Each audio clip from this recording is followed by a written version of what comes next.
Welcome to ECN Trade Daily Video. Before we begin, it should be noted that any advice is of a general nature only and that your personal circumstances have not been taken into consideration. Hello everyone, my name is Rob Clayton and thank you very much for joining me. Well, on Friday, the Australian dollar was all fired up after the pair managed to catch a slight bid tone to the end of the week. It is assessed that from the advance and spiking to a high of 71.91 is a continuation to the bull trend didn't emerge to the start of this morning. The resistance seen at 71.85.95, I do expect to see the market pull back towards 71.45. With stops accumulating now above 72 cents, it does put the market in a slight vulnerability in case the bulls decided to take the challenge and take on the stops, which could see a move up towards 72.55. But at the moment, the resistance is containing the level at 71.85.95 from any advancement. If we do get a close today, or should I say more to the fact, in New York at 71.45 or under, this would expose the region back to 70.65 to 70. The euro finds renewed momentum on Friday and spiked to a fresh high of 113.23 before easing back slightly.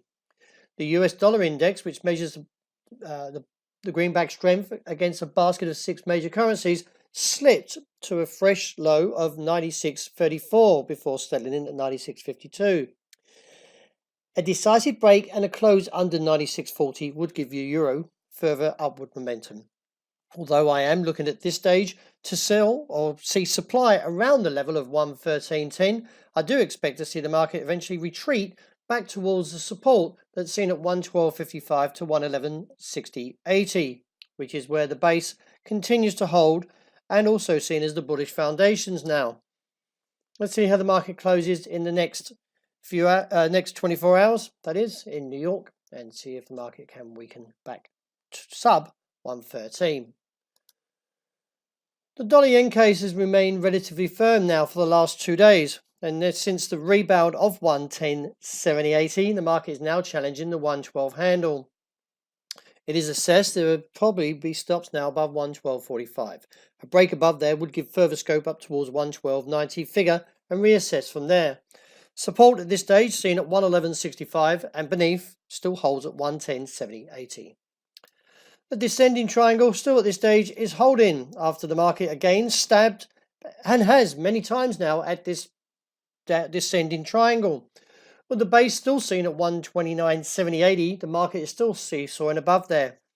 It is assessed though that a break of 129.70 would give further confirmation to this bearish descending triangle and look to a target of 125.50. Resistance at this stage is seen at 131.15. The gold has failed to bounce and now pressuring the level of 1,288. A break beneath there would give further scope back to the bullish foundations, which is crucial that we do see a bullish defense return. Otherwise, we could be looking lower than 80. However, I do expect to see bears to fail at this level at 1,280 to 82 if we do break 88 today and see a rebound back towards 96 to 1,300. Wrapping up with oil, well, we've got a gravestone doji and also a few failed tests since the measured move of the $64 target. It is assessed that a further weakness is coming into play, and I do expect to see the market drop towards $61.40.55 to $60. Resistance at this stage is seen as 64.40. Well, that wraps up for today. Thank you very much for joining me. I hope you look out for the report and enjoy the great start to the new week.